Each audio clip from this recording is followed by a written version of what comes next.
Joining me now is Jimmy Tickey. He is the vice chair of the Connecticut Democratic Party. He's here to talk about a new book that's coming out right after New Year's. And Jimmy, good to see you here in the program. Thank you so much for having me. So tell us about your book. Well, you know, I had run for office myself as a Democrat in a very Republican area in the Naugatuck Valley. I had gone on to manage campaigns, to work for others in campaigns and in government.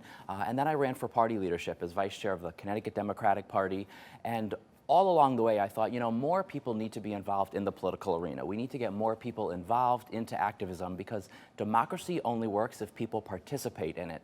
And I looked around and I really couldn't find any other books that talked about ways to get involved. There's certainly a lot of political memoirs, but there was no book that I could find that was a how-to that really teaches people the lessons to get involved in your community, to volunteer, to advocate for what you believe in, to manage a campaign, and ultimately to run for office. What's really the cardinal rule for running for office? You really need to want to do it, right? Because it's not easy. Yes, you have to want to do it. The whole first part of the book, I talk about really being authentic and why you want to pursue this. And then I think once you know your why and why you want to get involved in your town, it's about listening to people. And then some people say that, well, it's easy to get elected.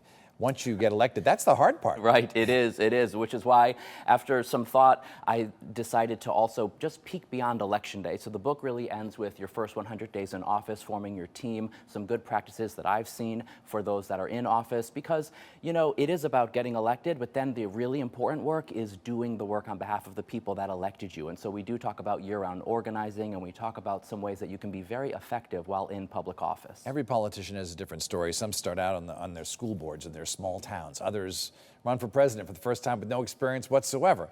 And there are success stories on both. What's the lesson here?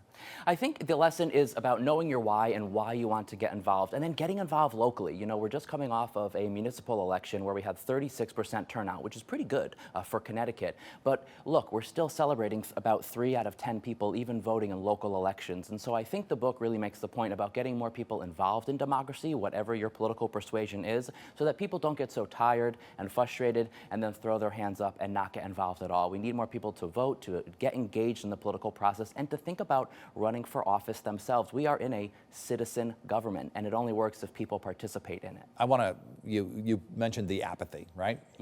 Particularly in the cities, and the big cities in Connecticut, Hartford, New Haven, the voter turnout is very, very low. Why is that compared to the suburbs? Yeah, you know, I think organizing is different in every town, and I think there's different ways that you would organize in a city than you would organize maybe in some rural communities. And my book talks about all different sorts of organizing because it's important for people to know that their vote is important. Maybe they're not voting because they know that maybe somebody of a political party, you know, will win, but that's not always the case. And your vote also talks about what you care about. What are the issues at stake in your town or in your city? And so people should participate and should vote so that they can say what's important to them at the ballot box. Prospective candidates out there might be saying, you know, I don't have the money to run for office. Right. What's your answer to that? Right. I think fundraising is probably the biggest turnoff to people getting involved in politics. They think you need a lot of money to run for office, or they think, you know, this campaign is going to be so negative. And so that's why it was really important to me to break it down in a how-to way to explain to people. We have 2 full chapters on fundraising, developing a plan, a budget, and then going through all the different ways that you can fundraise. You might be surprised to know when you run for local office and many of the state offices,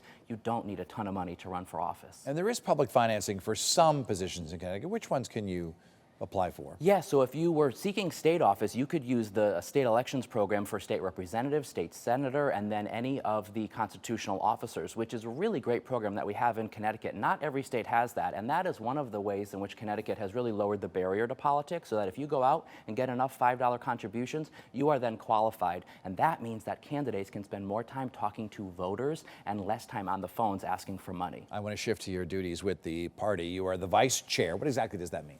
You know, I've learned that it's really what you make of it, and for me, I started a training series to teach people because I'm really passionate about getting more people involved, teaching our Democratic leaders, teaching candidates, training them. So often, we are asking people to run for office or to step forward, and then somebody's running for office and they look around and they think, what did I get myself into? And so teaching, training, building more resources. I think the party should be creating more resources for our towns and for our candidates. And so I've really tried to create a lot of those efforts. And clearly, it has worked well. Democrats did have a great night on election night this year. They did. And the state Democratic Party here has had great success in the state of Connecticut. Nationally, not so much. What's your advice, because I know that you go to the national meetings and all that, to picking a presidential candidate who perhaps can win in 2028? Well, this will be the discussion, so much so that this past summer, the new DNC chair, I give him a lot of credit because rather than him appointing members to the DNC, he actually opened it up to membership and allowed people to run for a DNC membership. I put myself forward for a DNC seat. It was competitive and I won. And so now we'll be serving with the Democratic National Committee. And I think that's an important question to think about.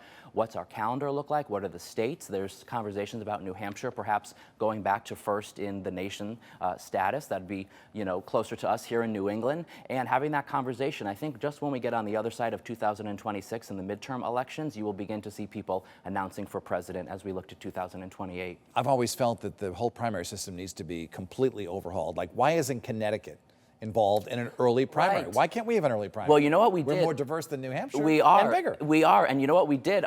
Then Chairwoman Donardo and I went down to D.C. and we made that case, and we were bumped up a couple of weeks. So we are now in early April, but we're still not one of the first. Yeah, because, well, we're kind of late, actually, because no one ever campaigns here. Right.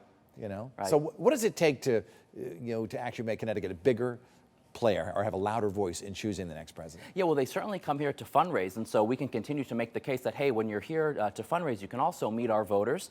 Connecticut is a small state, and we really like retail politics. That's when you go and you meet people, and so we will continue to make the case so that we can be bumped up even further than that early April time slot. Final question. Give me 4 possible presidential candidates in 2028 from your party. Oh, my goodness. Well, whoever they are, they should read my book, Organizing to Win. And I do think we're going to have a really robust primary system, but you know what? I really think that Democrats know we must win in 2028, and whoever the candidate is, we will really come together. We will support that candidate because we've got to save our country. Okay. Well, you didn't answer the question, but we know Gavin Newsom is one name. Gavin Newsom, Pete Gretchen. Buttigieg, Gretchen Whitmer.